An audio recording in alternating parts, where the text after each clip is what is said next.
Bon les amis, bienvenue sur un nouvel épisode de SaaSmaker. Alors cet épisode-là, on va le faire à distance parce qu'il est un peu technique et on va parler de Nomad et Kubernetes et je suis en compagnie de Samy de Astrolab. Je mettrai le lien en description pour ceux qui veulent aller voir et de Valérian de Crisp qui ont sorti d'ailleurs une nouvelle version. Donc n'hésitez pas à aller voir la landing page, moi je kiffe et je la trouve stylée.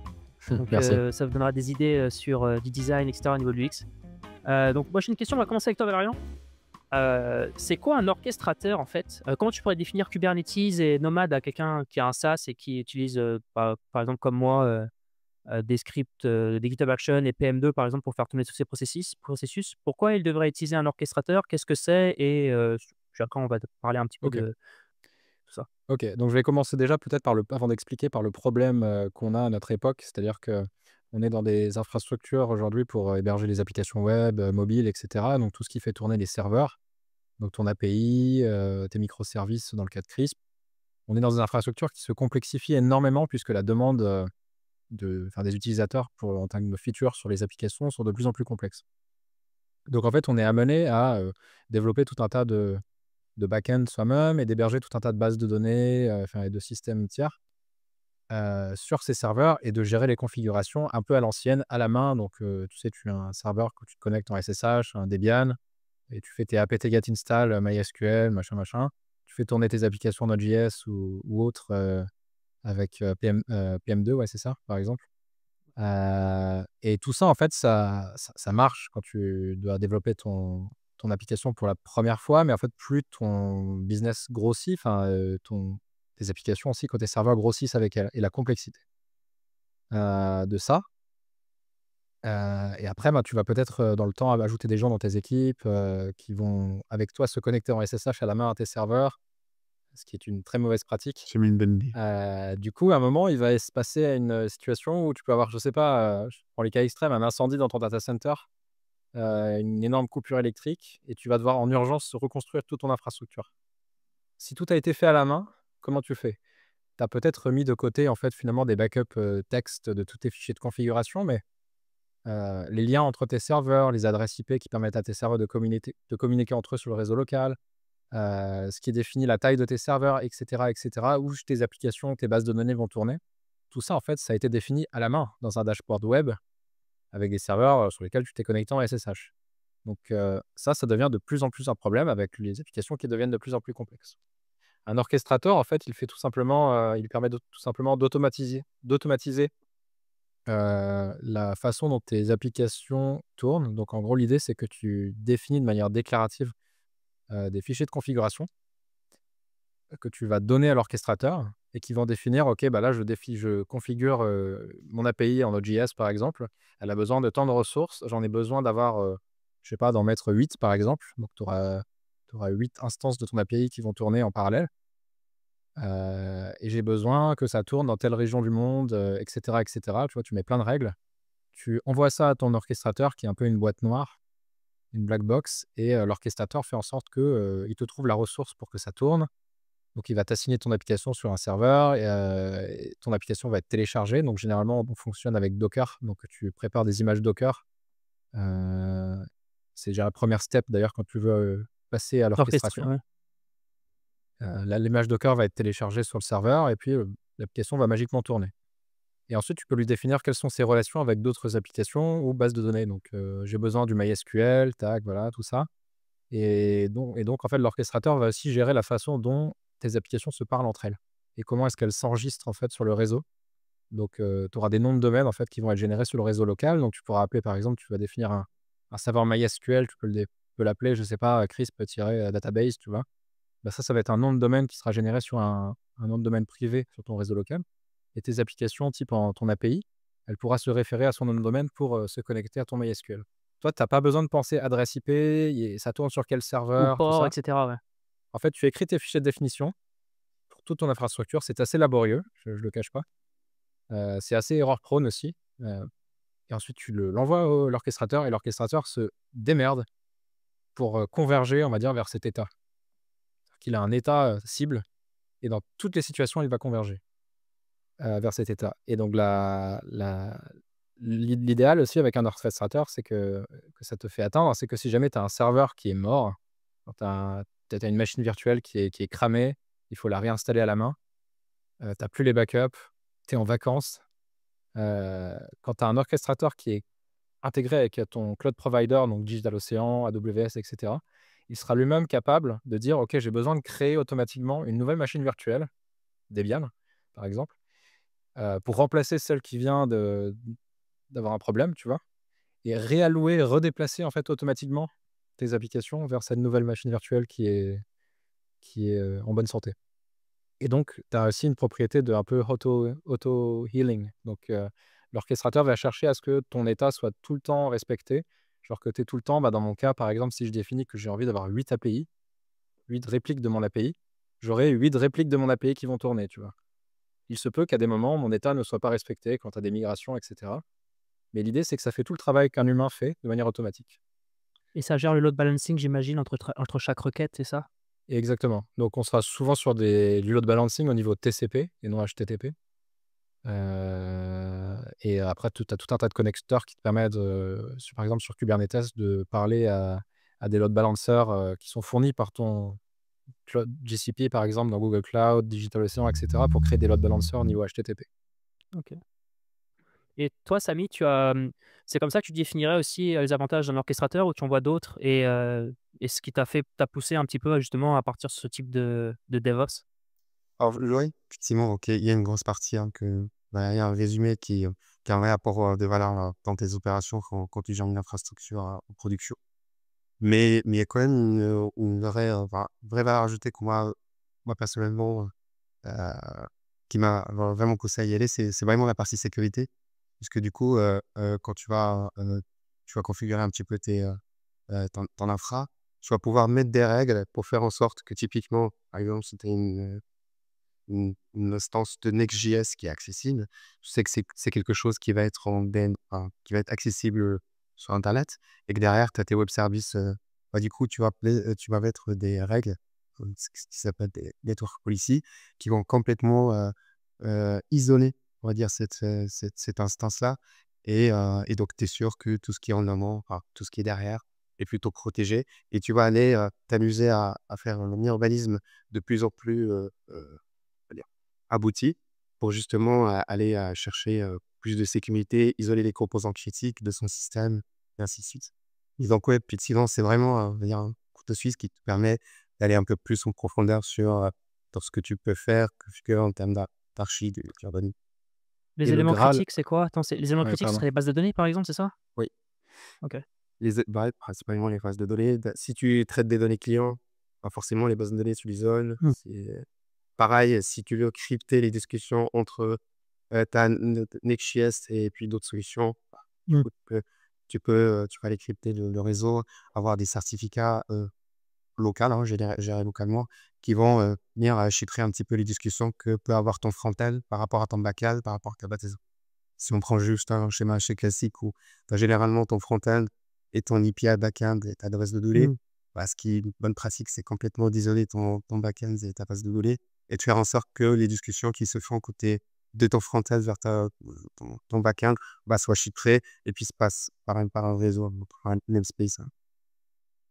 En fait, je pense que de ce dont tu parles, au niveau du chiffrement, c'est relativement utile quand tu commences à faire du multi-cloud, du multi-data center et que tes applications, en fait, elles ont besoin de parler entre elles à travers un réseau internet public, entre plusieurs régions, par exemple. Ça, en fait, quand tu utilises des outils d'orchestration, je pense à Nomad, par exemple, tu as la notion de région data center, donc de géographie, qui est vraiment, qui est définie, ouais. Donc tu peux dire: «Cette application-là, j'ai besoin qu'elle tourne, par exemple, sur mes Oui. serveurs à Paris et puis elles sont redondées à Amsterdam, pas loin», tu vois? Et puis du coup, tu peux faire un lien entre les 2. Donc l'avantage aussi, c'est que si tu as un data center qui tombe, tu peux assez facilement faire des définitions, en fait, multi-cloud qui te permettent multi-régions, qui te permettent d'avoir une uptime, qui est assez garantie, C'est quoi. ça. Et l'autre avantage, ouais, que j'avais je pense que j'ai oublié de parler de ça et je pense que c'est pour moi, c'est le plus gros avantage, c'est qu'il peut y avoir un incendie dans ton data center, demain. Je sais que, par exemple, toutes les plateformes que je gère avec du Kubernetes ou du Nomad, je suis capable de te les reconstruire en l'espace de 10 minutes. Ouais. Après, bon, bien sûr, je dois réimporter les bases de données, tout ça, des backups.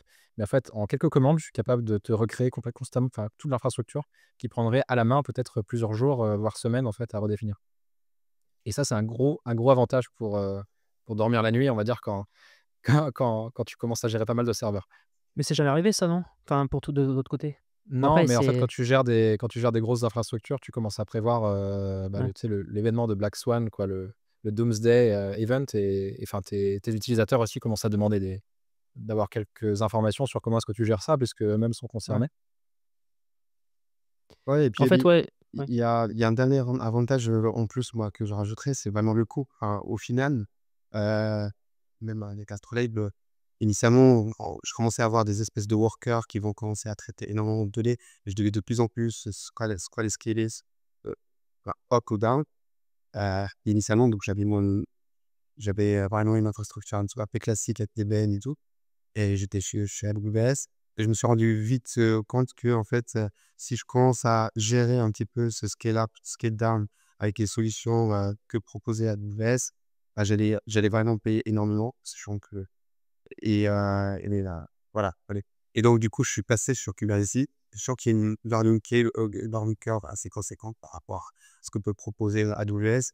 Mais tu vas vite te rendre compte que tu vas vraiment cut énormément en termes de coûts, parce que, bah, en fait, tu utilises typiquement, une solution, communautaire open source qui est bien intégrée dans les solutions, Kubernetes.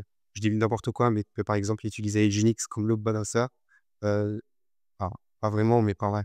Il y a des solutions en fait que AWS a packagé, elle te le vend dans sa plateforme, elle va qui est facturé avec un modèle genre à la requête, et enfin, ou trafic et ça va te revenir ultra cher à la fin du mois et toi derrière, c'est peut-être, 1 semaine de setup, voire allez 1 mois de Mmh. setup avec un peu de maintenance, mais au final, tu vas radicalement à réduire tes coûts et ça, c'est valable sur toutes les briques que tu peux imaginer quand tu commences à avoir une architecture de plus en plus conséquente.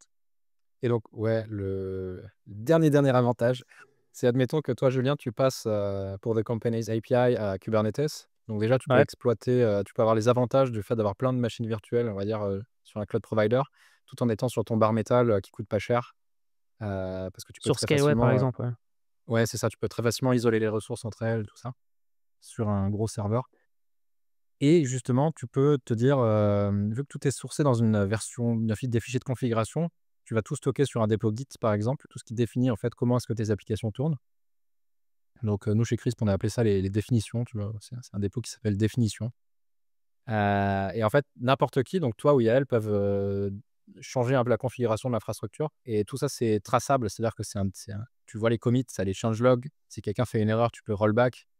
Tu vois? En fait et ça revient sur ce que je disais du fait de gérer les configurations à la main, en mode SSH, à la YOLO, comme comme on a tous fait, tu vois?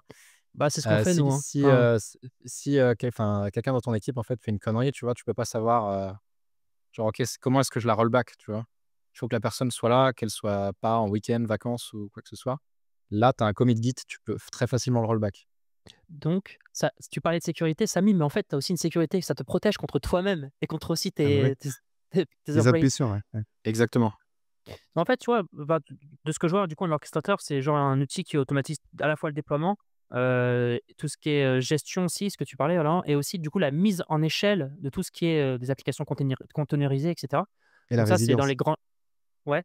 Mais du coup, bah, à partir de là, j'imagine qu'il y a pas mal d'outils qui existent pour pouvoir faire ça. Donc tu as parlé de Nomad, tu as parlé de Kubernetes, est-ce qu'il y en a d'autres, lesquels tu utilises? Quelles sont les différences? Parce qu'à un moment, on en parlait en privé et cetera, tu étais assez fan de Nomad et puis tu es revenu à aussi tu disais que finalement Kubernetes est aussi bien pour certains use cases. Donc il y a l'air si tu peux dire un peu Ouais. tes learnings sur ça? Alors, en fait, Nomad et Kubernetes, c'est des orchestrateurs et il y a tout un tas d'orchestrateurs et franchement, j'ai que 5 des connaissances, je pense, sur tout ce qui existe. Mais Nomad, Kubernetes sont intéressants parce que c'est des orchestrateurs où tu définis, en fait, comment est-ce que ton infrastructure doit fonctionner et l'orchestrateur va faire en sorte de converger vers ces définitions-là. Il y a tout un tas d'autres types plus exotiques d'orchestrateurs. Nous, c'est ce qui nous intéresse là, pour les applications web, notamment, pour faire tourner le back-end. Nomad versus Kubernetes. Kubernetes, en fait, il faut savoir que c'est très compliqué à héberger soi-même. C'est-à-dire que tu as ce qu'on appelle le control plane de Kubernetes que tu dois héberger sur des serveurs, dédiés à ça et en fait, leur seul job, de ces serveurs-là, c'est de gérer les autres serveurs, en fait. C'est un C'est le peu chef d'orchestre, quoi. le chef d'orchestre du parc et c'est une nouvelle infrastructure que tu dois gérer. Mm. Faut pas oublier ça. C'est qu'elle te simplifie la vie, mais de l'autre côté, tu crées une nouvelle complexité. L'avantage avec Kubernetes, c'est que c'est très bien supporté, par tous les cloud providers et tu as beaucoup de documentation. Donc tu pourras, en fait, très facilement créer un cluster qui est managé chez, dans mon cas, c'est du Digital Ocean, mais tu peux avoir du Vultr aussi, du GCP certainement, ça je connais moins. Chez Caillot. Et donc en fait, tu écris tes fichiers de définition et puis, toi, c'est pas ton problème comment ça tourne. Le control plane, il t'est fourni, parfois même gratuitement. Le problème, c'est quand tu vas commencer à vouloir faire du dédié, c'est-à-dire que tu héberges, pour des raisons économiques, par exemple, parce que c'est plus bas coût, tu loues plein de serveurs chez OVH, tu les mets en réseau ensemble, et admettons qu'ils ne te fournissent pas le control plane, tu vas devoir l'héberger toi-même. Et là, par contre, tu te crées une complexité énorme parce que ça devient une sorte de métier de gérer le control plane de Kubernetes, qui est une forme de spécialité en soi, j'ai l'impression. Ouais. Parce que c'est le control plane de Club Kubernetes, c'est pas juste un simple apt get install. En fait, c'est plein de morceaux que tu viens recomposer. En fait, tout est modulaire. Enfin, c'est à toi de composer en fait ton control plane. Et là où Nomad est très très fort, c'est que Nomad, c'est un équivalent beaucoup plus simple qui est développé par une autre boîte qui s'appelle HashiCorp, qui fait beaucoup d'autres outils comme Terraform par exemple, ou Vagrant qui sont assez connus. Eux, leur principe, c'est que tu as un seul binaire à installer sur ton serveur. Donc, c'est codé en Go, donc c'est un petit binaire compilé, tu vois. Tu le fais tourner sur tes serveurs qui vont gérer le control plane. Tu as une petite configuration, genre comme ça, tu vois, toute simple. Et tu peux démarrer des nœuds nomades comme ça qui gèrent ton control plane dans l'espace de, je dirais, 10 minutes quoi, quand tu as les configurations. Très simple. Et tu déposes le même binaire sur les serveurs qui vont faire tourner tes applications. Donc, on appelle ça les clients nomades. Et tu le configures en mode client, il se connecte à tes serveurs nomades et puis j'aurais commencé à recevoir des jobs, c'est-à-dire des demandes d'hébergement d'applications. Le truc, c'est que je pense que Kubernetes, c'est quand même mieux de l'utiliser quand tu dois faire un choix, quand tu es dans un environnement cloud. Moi, au début, je pensais que Nomad, en fait, genre, je préférais parce que écrire des fichiers de configuration Nomad, c'est très simple au final. La syntaxe est très très claire, c'est du HCL, donc ça ressemble un peu à c'est entre le JSON et le TOML, enfin, je sais pas. Mais c'est assez visuel, assez clair. Là où, par exemple, quand tu dois écrire des fichiers de définition Kubernetes, comment est-ce que tes applications tournent, c'est assez verbeux. Enfin, tu pourras aller voir après, tu verras la comparaison. Et tout est très, très, très modulaire en Kubernetes et peut-être à mon goût parfois trop. Donc en fait, tout fonctionne par sélecteur en Kubernetes, c'est-à-dire que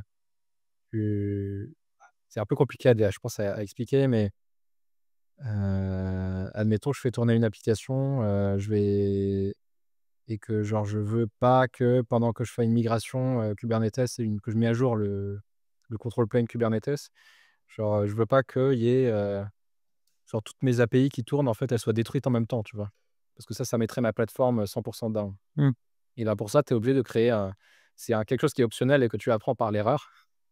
Tu crées, en fait, ce qu'on appelle des pod disruption budget et tu dis, en fait, à l'orchestrateur: «OK, dans les cas où il y a des disruptions volontaires, dans ce cas-là, comment est-ce que mon application, comment est-ce que l'orchestrateur, en fait, va désallouer mes applications?» Tu vois? Genre, en gros, là, dans mon cas, j'ai envie de dire, bah, en fait, j'ai envie d'avoir 50% du nombre d'API, tu vois, qui sont toujours disponibles en toutes conditions. Et genre, tu as le droit de me bouger les 50% restantes, de les mettre down et puis de les bouger, tu vois.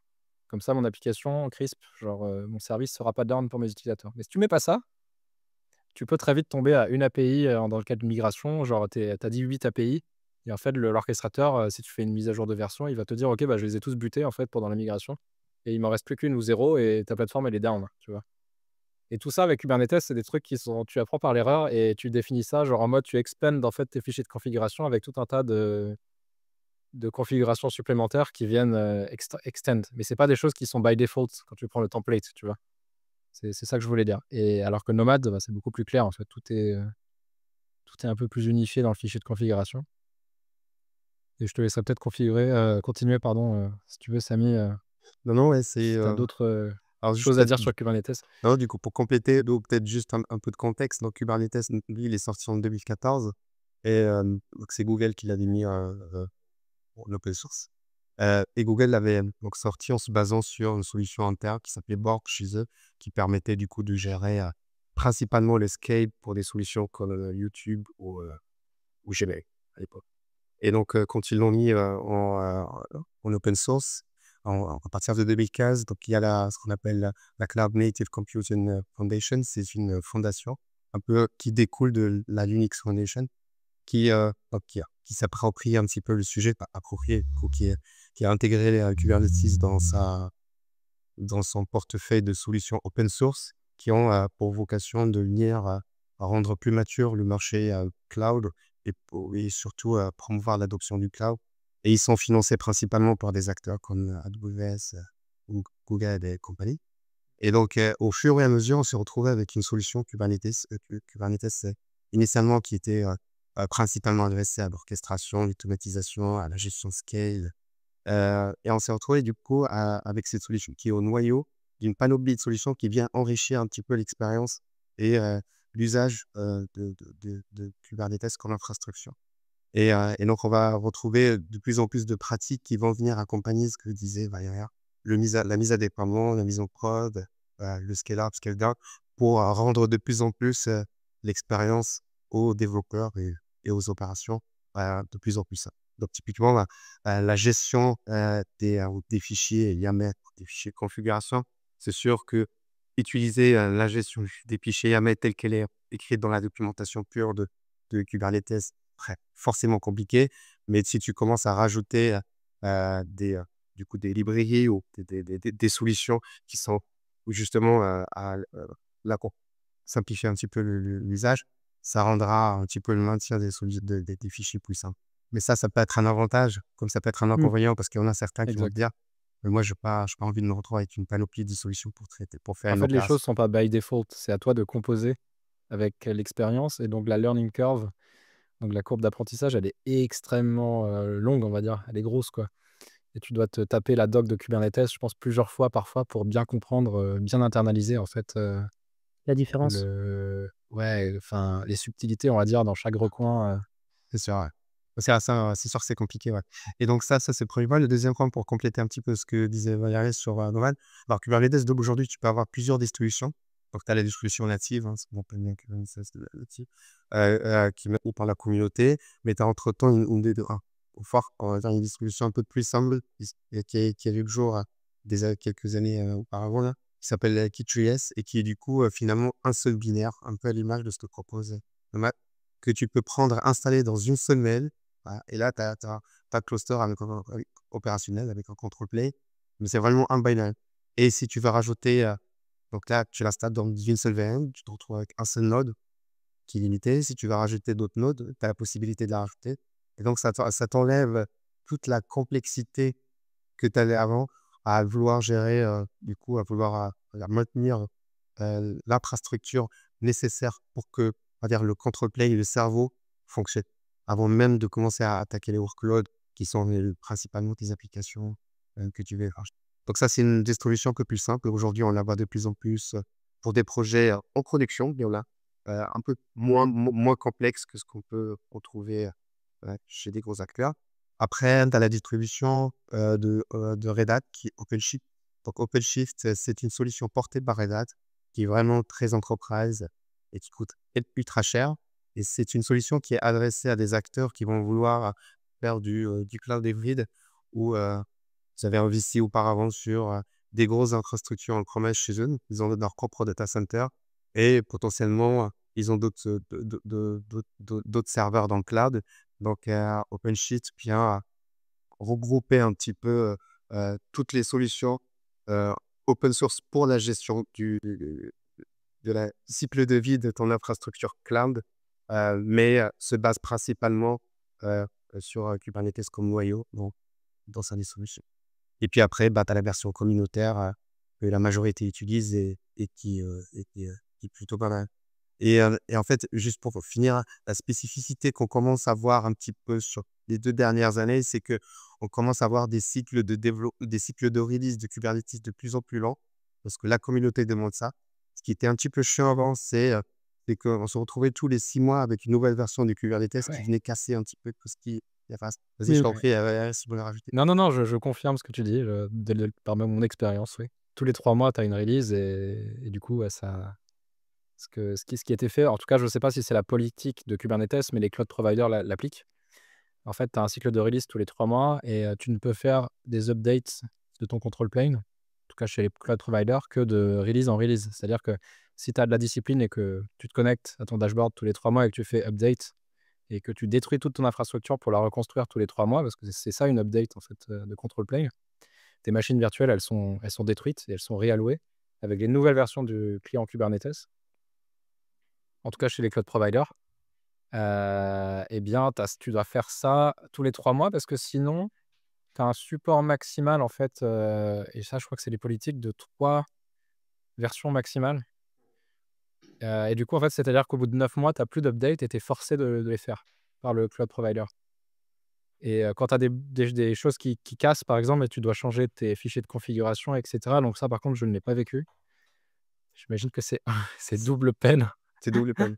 Tu te vois obligé du coup, de mettre à jour tes fichiers de configuration sur ton infra et voir un petit peu ce qui tourne à l'intérieur, voir les dépendances et devoir mettre à jour s'il y a peut-être des dépendances directes qui sont liées complètement à la version. Parce que j'ai toujours pensé, et ça c'est mon expérience qui me le prouve aussi, c'est que les productions que tu ne touches pas, que tu n'updates pas, sont parfois les productions les plus stables.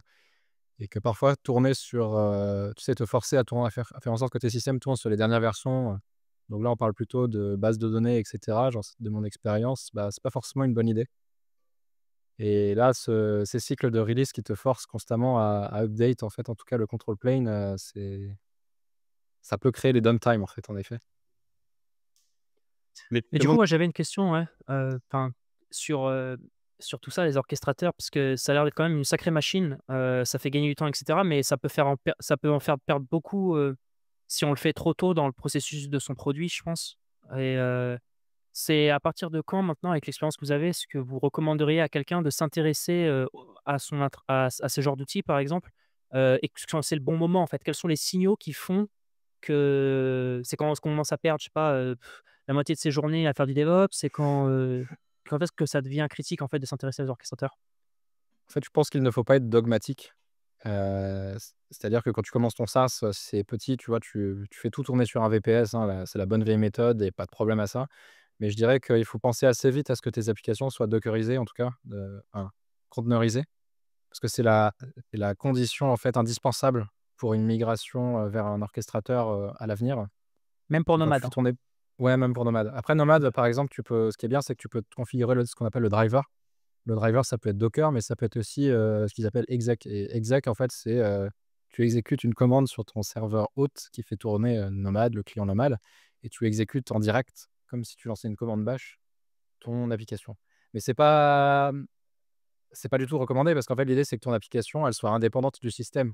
C'est-à-dire que si, par exemple, je fais en Node.js un serveur microservice qui permet de resizer les images. Quand tu resizes les images, généralement, tu as besoin de ImageMagick ou GraphicsMagick, enfin une librairie sur ton système qui est installée. Donc moi, je vais préparer une image Debian où je fais, dans la préparation de l'image Debian Docker, je fais apt-get install ImageMagick, tu vois? Et du coup, le service Node.js, il aura accès en fait, au binaire ImageMagick qui est installé sur la machine. Si, je prépare pas ça dans un Docker, ça veut dire que je suis obligé, je crée une dépendance forte entre la machine hôte qui héberge mon application et mon application. C'est-à-dire que je suis obligé de penser à installer ImageMagick sur toutes les machines, de mon orchestrateur. Ce qui est pas du tout dans la philosophie orchestration, tu vois? L'idée, c'est que c'est un système industriel, on va dire, où tu as des protocoles, des systèmes qui sont standardisés et toi, tu mets tout dans des boîtes, en fait. Tes applications, elles tournent dans une boîte qui est déjà une image, en fait, qui est préparée à l'avance et le serveur, il s'en fout, en fait, de comment ton application, il tourne, tu vois? Il fait tourner l'image. Mmh. Et c'est pour ça qu'il est important assez tôt, je pense, dockeriser. Mais pour plein d'autres raisons, tu sais, même quand tu fais tourner ton application directement sur un serveur géré à la main, il y a aussi des implications de sécurité. Tu as quand même un peu plus de sécurité à faire tourner les choses dans Docker, parce que tu as pas d'accès, Et ça va vite, hein. Entre nous, franchement, aujourd'hui, si tu dockerises pas dès le départ, c'est que tu vas perdre du temps. Si c'est en termes d'effort, par rapport à passer sur Kubernetes, c'est sûr que c'est rien du tout. Et puis ça t'épargne un temps fou à aller détecter des dépendances ou des trucs, ou juste installer une VM. Allez, t'as envie de remettre un autre environnement en fait, développeur. t'as pas une image Docker et que tu installes tout sur ADM, bah, il va falloir installer toutes les dépendances, installer Load et bah, choisir la bonne version de Load. Bah, très bien, enlever l'utilisateur root, ça c'est la base.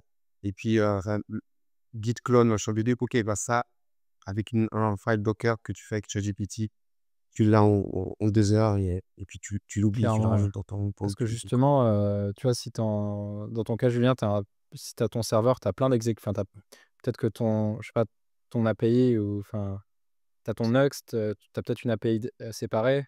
Enfin, tu as plusieurs, j'imagine, projets Node en fait qui tournent en parallèle. Et tu peux Ouais, utiliser NVM ou autre, mais en fait, tu as toujours une version de Node qui est globale sur le système. Et si tu veux passer à Node, je sais pas, 22, bah, tu vas la mettre à jour globalement sur le système, ou en tout cas avec NVM. Et ouais, c'est-à-dire que tu vas impacter toutes tes applications. Si tu redémarres le serveur, toutes tes applications qui tournent sont impactées en même temps. Et l'avantage avec Docker, c'est que tu peux dire, OK, là aujourd'hui, je travaille sur Next. Hop, je vais updater enfin, la version de Node dans le Dockerfile de Next. Hop, je déploie, ça marche. Et là, tu as plusieurs versions de Node qui tournent en parallèle, tu vois. Et progressivement, tu vas venir updater Node en version 22, tu vois. Et tu n'as pas de disruption, enfin de risque de disruption ou ce genre de choses, puisque tu n'as pas de binaire partagé. Et l'avantage aussi, c'est que du coup, c'est self-documenté, parce que tu n'as pas besoin d'écrire un README en disant ouais, j'ai besoin de Node 22, tu vois, genre j'ai besoin que tu installes sur la machine mm, ImageMagick. En fait, la personne, elle a juste à ouvrir le Dockerfile et c'est en fait, ça contient déjà la recette de comment est-ce que ton application tourne, tu vois. Parce qu'en fait, ça définit juste uniquement le diff, on va dire, à appliquer sur un système, c'est-à-dire les quelques commandes supplémentaires pour faire tourner ton application. Donc, tu as aussi l'avantage, je pense, de documentation. ouais, ça fait sens. J'avoue que j'ai toujours, tendance à me méfier de Docker, enfin, c'est un outil intéressant, mais c'est vrai qu'en local, c'est un peu galère des fois à bien le setup et que ça fait perdre pas mal de temps. C'est pour ça que c'est plus un truc que je mets, après, en fait. Mais tu as raison sur le fait que tu as des choses qui s'anticipent, en fait. Tu prends quelques dimanches pour faire, des petites choses, de recoloriser step by step et en fait, le jour où tu as besoin d'avoir parce que tu as du scale, comme tu dis, bah, plusieurs API et cetera, plusieurs versions d'API, plusieurs, instances, bah, là, tu es content d'avoir fait, d'avoir gagné du temps sur ça, quoi. Et ce qui est formidable, c'est que tu peux tout dockeriser, du coup. Tes bases de Ouais. données, enfin tout. Et du coup, tu n'es plus, si tu fais une mise à jour de Debian, tu vois, tu passes de Debian 10 à Debian 12, bah, manque de peau, tu vois, la version de MySQL qui est packagée, tu utilisais la version Debian, la version majeure a changé. Ça a des implications sur ton application parce que tu as des requêtes SQL dont les performances sont plus les mêmes, tu vois, parce que MySQL a changé le comportement, machin, machin. Là, tu peux te dire, OK, bah, dans ton Docker, j'ai envie de MySQL 8, tu vois. Je veux MySQL 8. Et dans 5 ans, tu auras toujours MySQL 8, tu vois. Et Mmh. tu décorrèles en fait la gestion de tes versions de l'OS. Parce que l'OS, tu auras tendance à vouloir le mettre à jour. Je sais pas, parce que tu as le SSH dessus, machin, enfin les failles de sécurité, le kernel. Mais de l'autre côté, tout ce qui fait toutes tes applications, ça peut, si tu mets à jour, si tu as des problèmes de mise à jour de version un peu brutales, tu peux créer des downtime aussi assez fortes, quoi. Et tu peux aussi du coup reproduire assez facilement dans des environnements de staging ton infrastructure puisque tout est conteneurisé. Tu as juste à réappliquer les mêmes, enfin tu sais la même recette, on va dire, sur une autre infrastructure à part. Tout ça, c'est automatique, tu as pas à reproduire ton staging à la main, quoi. Donc il y a aussi, je pense, l'avantage de tu peux créer des environnements de test, que ce soit en local, parce que tu as Docker aussi en local, ou sur ton staging. OK, excellent.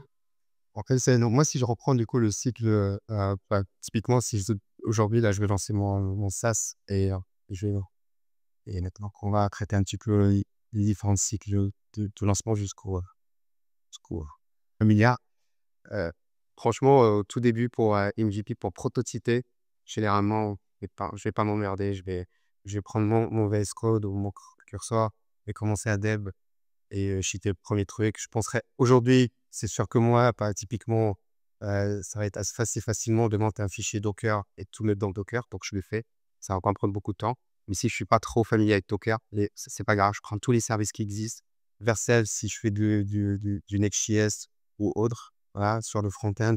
Acal, je monte une rapide EC2 sur AWS, Node.js et j'avance. Ma base de données, je la prends quelque part, je prototype, je regarde ce que ça donne et j'avance. Dès que je commence à vouloir release, là, je suis en train d'itérer avec mes clients pour aller chercher mon product market fit et je commence à avoir des versions et des releases qui sortent. Mmh. Et j'ai quelque chose qui tourne en prod.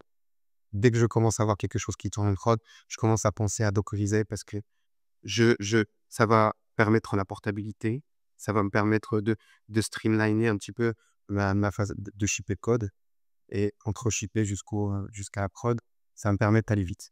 Je prendrais un week-end pour dockeriser mes instances, que ce soit front-end, si j'ai d'autres choses, tu vois. Généralement, au début, tu n'as pas énormément. Après, tu consommes des API et tout. Ça peut durer, ça peut tenir jusqu'à 1 an. Si tu commences à itérer, que tu recherches ton product market fit, tu t'en fous parce que c'est pas ta priorité à ce stade. Ta priorité, c'est pas de cleaner, c'est d'avancer et d'aller de plus en plus à ton Ouais, c'est product ça. market fit.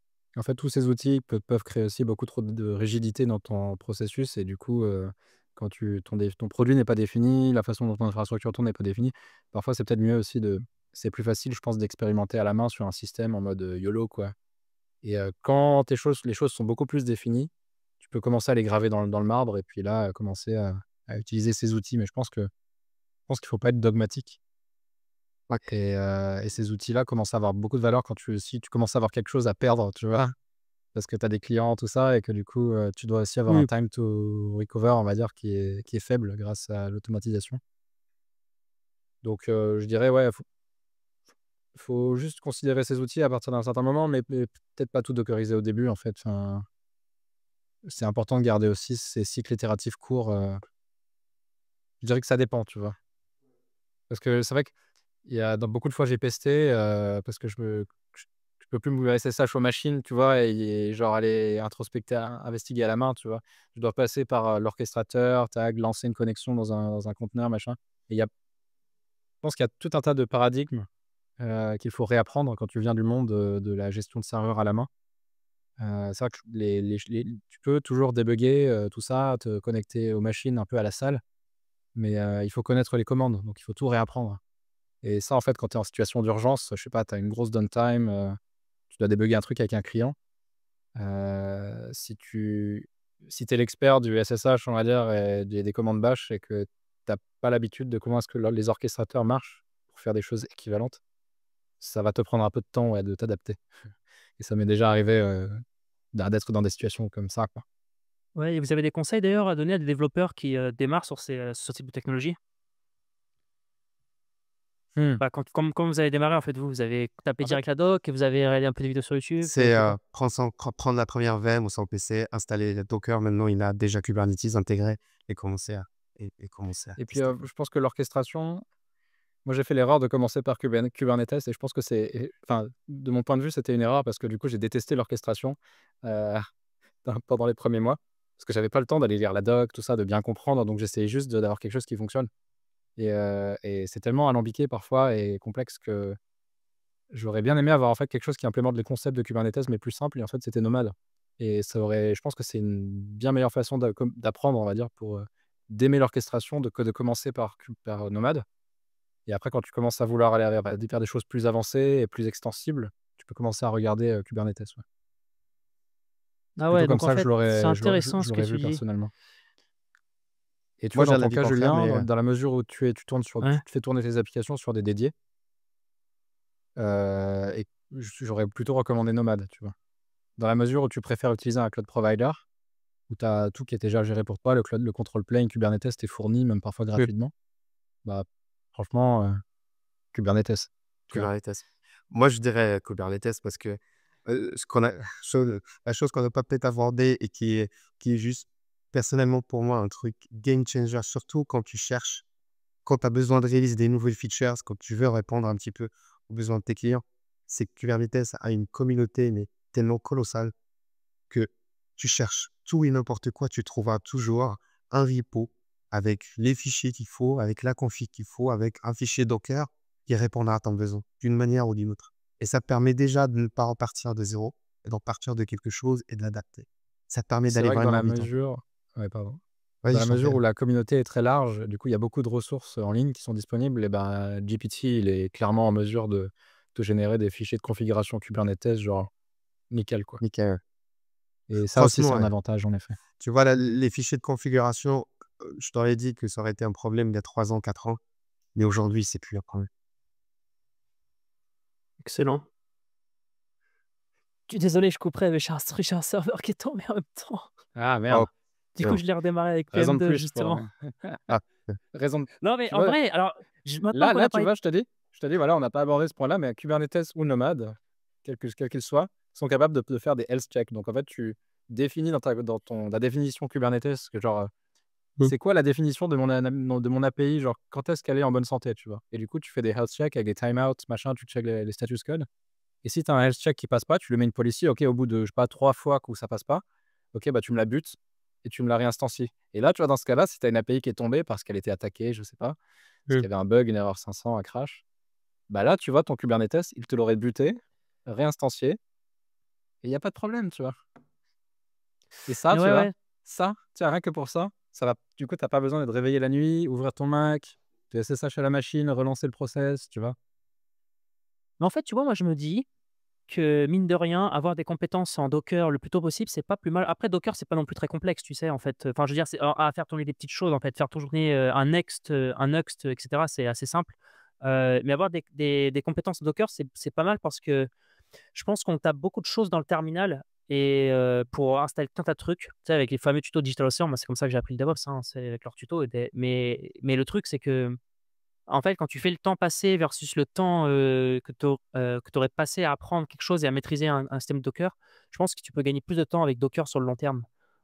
Plutôt que de réinstaller à chaque fois toutes les permissions, les utilisateurs MySQL, j'imagine tout ça, ça fait pour toi en fait, tu n'as rien à faire. Tu vois?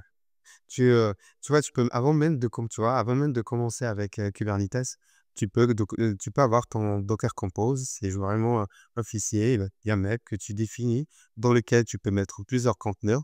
Donc un conteneur API, un conteneur front-end, une base de données qui communique avec elle, avec les noms, les bonnes variables, le bon, service, quoi. Et tout ça, bah, en fait, c'est vraiment, wrappé, packagé et prêt à être utilisé dans le quoi. Et ça, allez, c'est un week-end de documentation, de tests et tu l'as, quoi. Et la documentation de Kubernetes, elle est bien? Ah Non? ouais, Ouais, bah, c'est ce que je pensais, ouais. Parce que j'avais j'attendais d'avoir ton avis justement, Samy.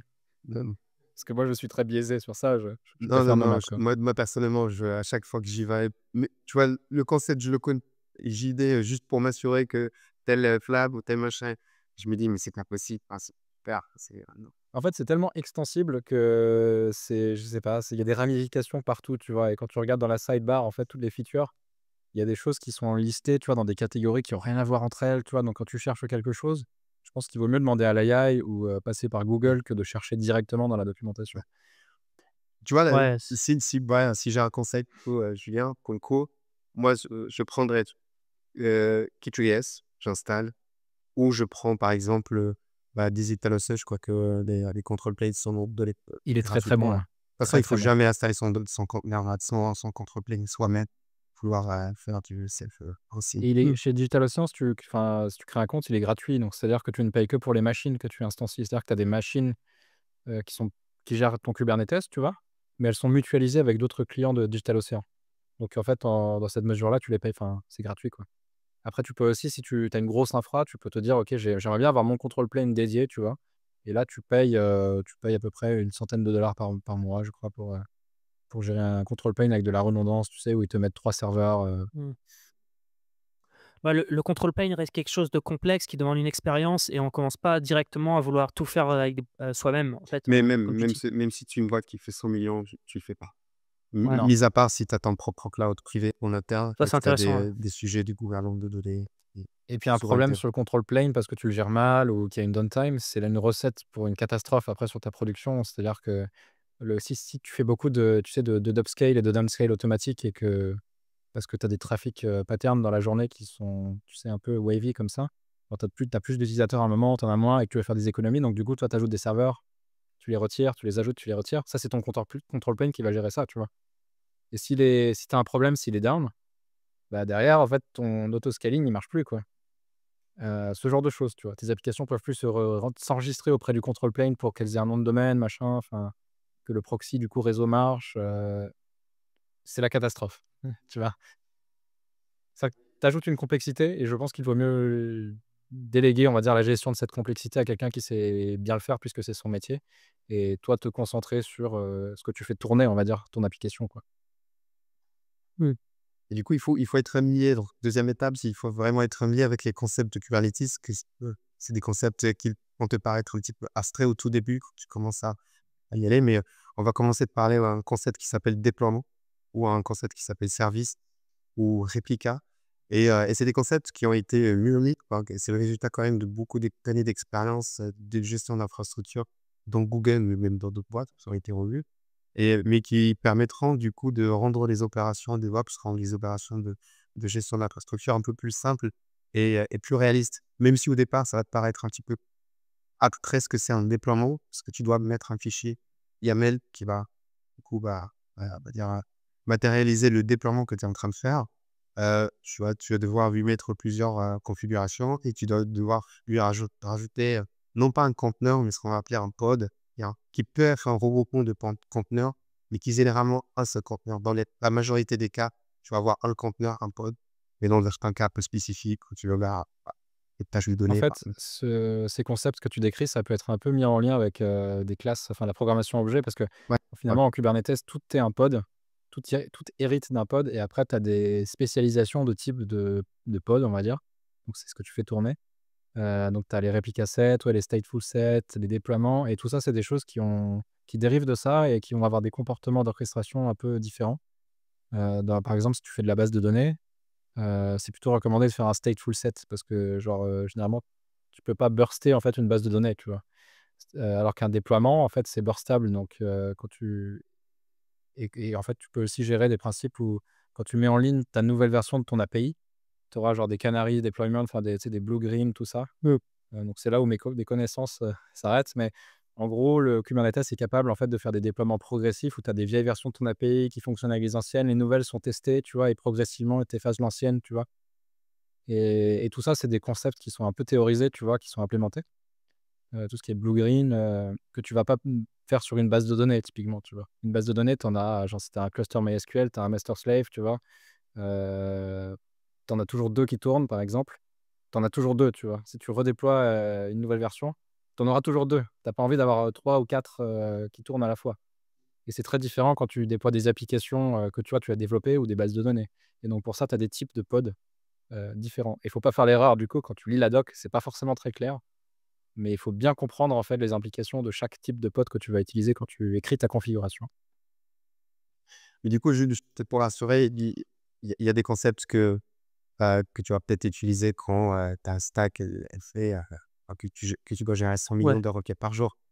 Mais, mais en soi, il y a 3-4 concepts sur lesquels il faut se familiariser. Une vidéo YouTube te permet assez facilement de les connaître et ça te permet de faire ton premier déploiement pour soit ton conteneur API, ton front-end, et ça te permet de te familiariser Et il y a avec quelque chose l'outil, qui est vraiment. encore plus incroyable, je trouve, que je trouve incroyable pour les backups notamment, c'est que tu peux Ah, définir j'allais des poser la fichiers de question en plus. configuration, ouais, qui sont des sortes de cron jobs ou des tâches scheduled, on va dire, dans le Mmh. temps. Donc, par exemple, tous les dimanches à 1 h du matin, hop, tu déclenches ce conteneur-là avec cette configuration-là.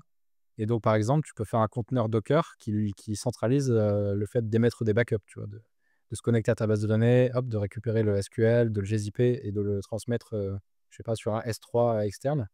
Et tout ça, au lieu de placer des fichiers bash sur ton serveur de manière obscure tu sais, dans un user local bin là, et de définir ton cron tab à la main.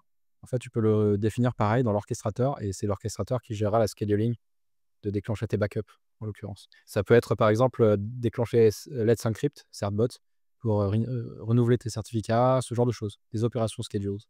Et donc ça existe. Tu as aussi d'autres types d'actions. Et là, c'est un peu plus technique et moi, j'en ai pas l'usage personnellement, mais tu peux déclencher des job systems. Alors, je ne sais pas comment ça s'appelle en Kubernetes, mais en Nomad, ça s'appelle system. En gros, c'est Daemon des State, non? des Pour, comment? les daemons pour maintenir du coup. Ah, daemon set, c'est Ouais. exactement ça, ouais. Et en gros, c'est un job qui va se déclencher sur toutes tes machines. C'est-à-dire que si tu as une dizaine de serveurs qui font tourner des applications et qui sont connectés du coup à l'orchestrateur Kubernetes, donc on parle de tes serveurs hôtes, hein, et bien en fait, c'est une job qui va être garantie de tourner à la fois sur tous les serveurs. Donc je sais pas si tu veux par exemple monitorer le CPU des machines hôtes et que tu veux mettre ça dans ton orchestrateur, ce genre de choses, en fait, tu as la possibilité de le faire. En fait, ce qu'il faut imaginer, ce que dit Valérien ici, très intéressant, c'est Kubernetes, c'est vraiment une infrastructure, on va dire une plateforme qui va te permettre de tout installer dedans. Donc là, on a décrit Kubernetes comme étant un orchestrateur pour lequel tu peux gérer ta stack. Mais aujourd'hui, comment il est utilisé réellement. C'est du coup vraiment une plateforme qui peut accueillir énormément de packages. On va appeler ça des packages. Ça peut être des custom PLR, je sais pas comment, CRR. C'est CLI ou non? Non, Les CNI. custom definition, je me rappelle plus. Ouais. Mais du coup, en gros, donc la communauté ou voire même des providers de solutions vont écrire des fichiers de configuration avec des conteneurs. On a vraiment une solution à part entière. On va définir par exemple Prometheus. Prometheus, c'est la solution qui est utilisée aujourd'hui pour, euh, pour récupérer des Letrix dans tes solutions, enfin, dans tes workloads.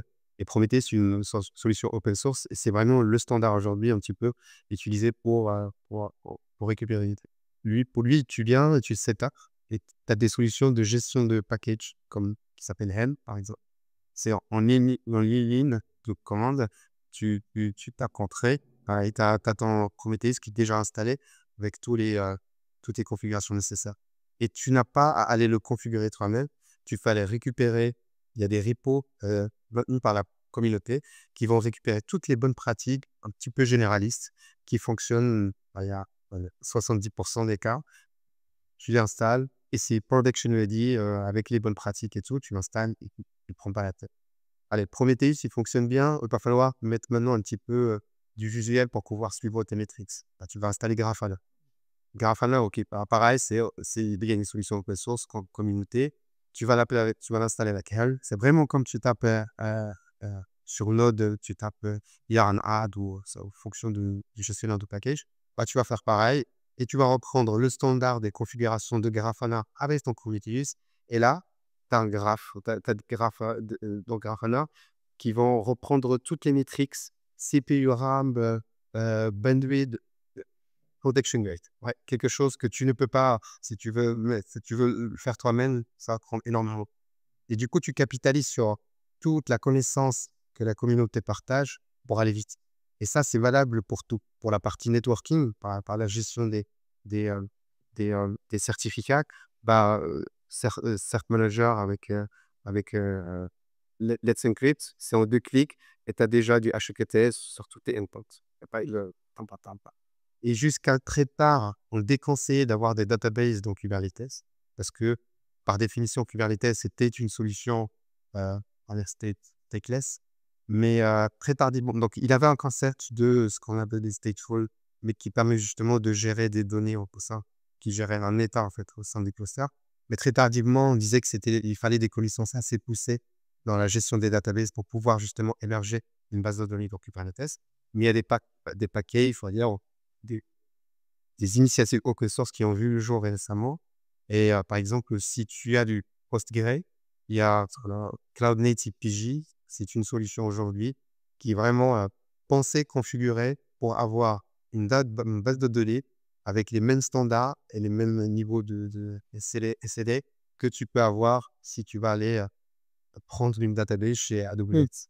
Et en fait, quand tu as le temps et quand tu commences à avoir la maturité technique et quand ton SaaS le permet parce que tu as déjà tes clients et que tu es et que du coup maintenant ta stack ne suit plus parce que tu commences à t'approcher de ton product market, voire tu l'as, ça devient de plus en plus intéressant à aller migrer dans Kubernetes et aller capitaliser sur ces briques-là parce que ça réduit drastiquement les coûts. Et on s'est amusé une fois à aller juste faire nos comparatifs contre ce que pourrait te coûter un Prometheus avec Grafana sur la partie métriques et monitoring versus les solutions que peut proposer AWS sur la partie monitoring. Enfin, on parle de vraiment un ratio de 300 en termes d'économie. De Et c'est 300. là où ça devient intéressant. Non, il dit 100. Ah, de 100. Fois 100, hein. Ouais, c'est déjà Vraiment beaucoup, des hein. pas, Ouais. sur le coup, Ouais, que c'est finalement, énorme. ça te coûte rien. Ouais. Ça te coûte rien, presque rien en petit. Et oui, il y a un point, tu Pas le m'as point. rappelé un point en parlant des bases de données qui étaient Kubernetes, on va dire native, enfin compatibles. Il y a un gros sujet par contre sur le stockage des données, en effet, sur des clusters Kubernetes, parce que Kubernetes, en fait, tu as la notion que tout est transitoire, on va dire, tout peut être détruit et réalloué. Or, ça vient un peu en contradiction avec la philosophie de ce que c'est une base de données, tu vois. Parce que les applications ne sont pas bound, ne sont pas liées, on va dire, aux machines qui les font tourner. C'est-à-dire que quand tu as du stockage SSD, eh bien, il n'y a rien qui te dit genre que l'application va être allouée la prochaine fois qu'elle sera allouée par l'orchestrateur, sur la machine qui a les fichiers, tu vois, qui sont stockés sur le SSD. Là où quand tu fais une machine virtuelle, tu sais que tu as un serveur que tu as nommé bidule, eh bien, c'est là où se trouveront les fichiers de ta base de données. Et donc, tu as tout un sujet en fait à créer, enfin après on arrive dans les complexités, mais où tu dois dire, tu dois créer des claims de volume, machin, enfin, heu et en fait, c'est compliqué et quand tu fais de l'orchestration Kubernetes avec un cloud provider, donc tu ne gères pas les machines, tu as aucune machine que tu gères à la main. Elles sont toutes transitoires elles-mêmes. Quand tu fais une mise à jour de Kubernetes, d'ailleurs, tes machines seront détruites. Donc les machines virtuelles, par exemple, chez DigitalOcean, seront détruites.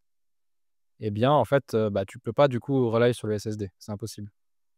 Et du coup, tu dois travailler avec c'est quoi les container network? Non, des CSI ou je sais plus, enfin, ça a Les un nom ouais, en fait, ouais, ouais, ouais, c'est ça. je me rappelle plus de l'acronyme, Les mais c'est pour CSI, les je crois, gestionnaires enfin, en gros, c'est c'est des des SSD. interfaces qui te permettent d'allouer du stockage, de la ressource, avec ton cloud provider. Donc DigitalOcean, par exemple, dans ce cas-là, a Mmh. implémenté le CSI. Mais sauf que la ressource qui t'est servie de l'autre côté, ben, chez DigitalOcean, ça va être du block storage.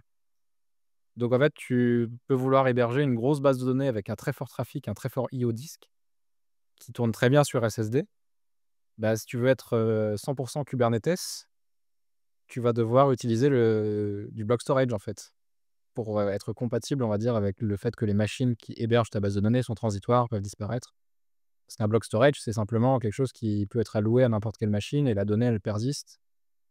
Tandis que ta machine, dans son cycle de vie, elle disparaît, tu vois? Et donc ça peut poser des problèmes. Donc là, tu peux arriver dans des situations où tu as des infrastructures hybrides, où tu crées des machines virtuelles que tu gères à la main pour tes bases de données à fort trafic. Et dans d'autres cas, tu as des bases de données à faible trafic. Moi, c'est mon cas avec, certains PostgreSQL que j'héberge directement sur du block storage. Et là, les PostgreSQL tournent en 100% Kubernetes. Donc tu vois, tu peux te cré en utilisant un cloud provider, par exemple, ce que tu n'as pas avec des machines physiques quand tu gères toi-même, tu es dédié à la main. Oui. Là où tu peux te dire: «OK, bah, là, je grave dans le marbre le fait que, la base de données, je la stocke, sur le SSD de ce serveur dédié-là et de toute façon, il ne va pas disparaître, c'est de la ressource physique». Si tu utilises Kubernetes avec des ressources cloud, il faut savoir que tout peut disparaître. Il y a rien qui est gravé dans le marbre et donc le stockage, tu ne peux pas l'assigner sur du SSD de manière, fiable et ça, c'est un gros brain fuck, en fait, je dirais. Enfin, c'est une grosse contrainte mentale et Mmh. il faut enfin, ça te fait repenser, en fait, un peu ta façon de gérer ton infrastructure, je pense. Où est-ce qu'elle est la donnée, tu vois?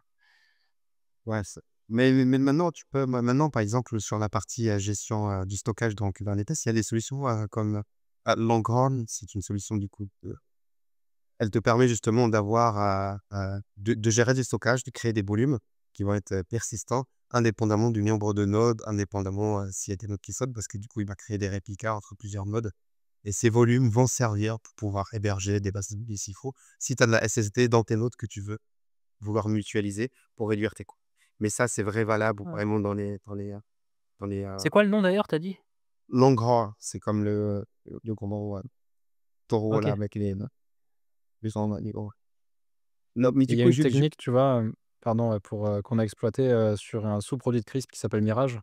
Donc on héberge des gros clusters Elasticsearch dans Kubernetes et quand on fait des mises à jour Kubernetes, du coup, ces clusters disparaissent et en fait, Elasticsearch a une feature qui te permet de backup toute la base sur un S3 et du coup, tu fais la mise à jour et tu peux réingérer le backup, sur les machines, vides, une fois que tu les as mises à jour et du coup, le Elasticsearch fonctionne toujours sur SSD, mais c'est une solution un peu, bâtarde, tu vois? Et ce que je veux dire, c'est qu'il y a ouais, il y a des bases de données, en fait, qui te permettent de trouver un peu des solutions, un peu middle ground, mais c'est pas valable pour tout, quoi. OK, mais excellent. dans l'ensemble, du coup, pour finir peut-être, pour, conclure sur cette partie, à la fin, on sera jamais amené à configurer nous-mêmes ces solutions. À la fin, vraiment, c'est comme quand on prend un package dans Node.js ou autre, bah, essayer de les faire fonctionner avec les autres. À la fin, on maîtrise. C'est vrai qu'on maîtrise pas ce qu'il y a à l'intérieur. Vraiment, encore attention, parce que dès qu'on rajoute quand même, une solution, bah, elle va consommer des ressources, on va savoir traquer un petit peu ces ressources-là. Faut pas voir, c'est un peu le nombre de compute que prend. Mais à la fin, tu peux assez facilement composer entre différentes solutions pour te retrouver avec une infrastructure qui peut être résiliente, mais à vendre au coup. Mais ça, tu le fais qu'à partir du moment où tu as déjà ta stack qui est assez mature, et que tu as la technicité et les compétences en Ouais. Et Et il puis y a un pour petit l'IA, truc que je voulais. Ouais. peut-être, et aujourd'hui, moi, ce que mon Dieu, parce que là, récemment, là, sur les derniers 6 mois, j'ai commencé à travailler un petit peu sur les sujets d'hébergement des LLM dans Kubernetes. Donc, voir un petit peu les différentes solutions et surtout pour faire de l'inférence, mais surtout comment tu gères un petit peu les dépendances vis-à-vis les cartes que tu as.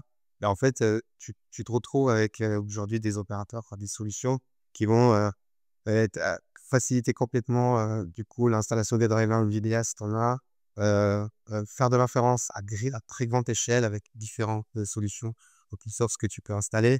Voilà, tu peux avoir tes LLM directement accessibles, enfin open source pour le coup, directement accessibles sur ton cluster, tu tournes et qui sont mutualisés avec tes open source pour réunir un petit peu du coup.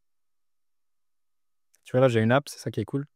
C'était un peu le Graal pour moi, mais genre, j'ai toutes mes applications. Ça, c'est une app du coup, qui te montre qui se connecte à ton cluster Kubernetes et qui te montre l'état de tes applications comme tu l'as en command line. Et du coup, je peux monitorer finalement. Tu vois, j'ai mes services là, j'ai les stateful sets, enfin, peut-être tous les types qu'on a décrits, tu vois, les daemon sets.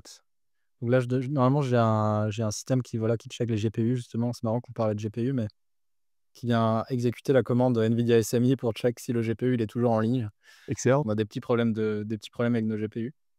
Et du coup, je peux voir en fait à distance. Tu sais, tu peux être en train de prendre une bière, je sais pas, le soir, et t'as pas ton ordi, il y a un truc qui se passe et tu veux juste quick check, j'ai les logs, tout ça. Et du coup, tu peux te créer des accès read-only, ce qui te permet juste d'avoir un accès. Tu te fais voler ton téléphone, c'est pas grave, la personne elle n'a pas accès à ton cluster en écriture. Mais ça te permet au moins de voir les logs, par exemple. Ce genre de choses. Ce que tu ferais, par exemple, je sais pas comment tu le ferais de manière sécure sur un iPhone en SSH, mais genre dans la méthode classique, c'est tu te connecterais en SSH depuis ton iPhone et tu accéderais à tes systèmes pour diagnostiquer rapidement si tu n'es pas derrière ton écran. Bah là, tu as des applications mobiles en fait qui implémentent l'API de Kubernetes et qui te permettent de voir l'état de ton cluster comme ça. C'est un peu le petit mot de la fin et je trouve ça cool. Je trouve ça cool d'avoir une visibilité comme ça n'importe où sur ton cluster. Ouais, quand tu te fais chier au repas de famille, C'est avec ça. C'est quoi c'est toi qui la connais d'ailleurs ou tu l'as Non, non, non, fait? non, ça s'appelle Kuber. C'est une app payante sur l'App Store, mais c'est du one shot payment, donc c'est Ouais, plutôt OK. cool. Et pour Nomad, malheureusement, il n'existe pas d'app. Donc, à un moment, j'avais voulu Ouais, la coder puisque c'est assez simple. C'est des petits tableaux. Mais bon, c'est pas forcément le focus, quoi. top. Bah, écoutez, vous avez des choses à rajouter, sur le sujet des orchestrateurs? Moi, j'avoue que c'est un sujet nouveau pour moi, donc ça m'intéressait de vous interviewer là-dessus parce que ça permet d'apprendre pas mal de choses. Je vois un peu plus clair d'ailleurs sur tout ça et je retiens même en fait que, hem, l'orchestrateur, mine de rien, comme tu dis, tu peux avoir aussi une industrie qui se crée comme l'intelligence artificielle et cetera et où en fait on retrouve d'autres cas d'usage qui se créent avec l'outil, en fait, tout simplement, parce que là, tu joues sur des échelles qui sont, moi, je sais pas, quand j'entends qu'ils ont acheté des milliers de GPU et cetera, pour pouvoir faire tourner, des modèles ou les mêmes les construire, j'imagine qu'ils doivent utiliser des outils similaires, derrière, non? Enfin, peut-être pas, je sais pas. Franchement, obligatoirement. Parce que Obligatoire, c'est ce Ouais, que j'allais dire. c'est plus Obligatoire. OK, humain, en fait. C'est plus possible ouais, humainement de gérer ça. OK. En tout cas, ouais, le conseil qu'il faut retenir, c'est juste il faut pas y aller trop tôt parce que sinon, tu peux te tirer une balle dans les pieds. Et c'est Il faut sûr. pas aller trop tard non plus. Et il faut pas y aller trop tard parce qu'il y a un manque à gagner qui va être assez conséquent. Mmh. Ouais, écoutez, merci de nous avoir écoutés et puis merci à Samy et Valérian d'avoir Ok. partagé ses connaissances. N'hésitez pas à vous abonner si ça vous a plu et puis à poser d'autres sujets aussi. On va en faire plusieurs en remote là en ce moment parce qu'on n'est pas tous, à côté. Mais ouais, n'hésitez pas à nous dire ce que vous en pensez et je vous souhaite une agréable journée. À bientôt.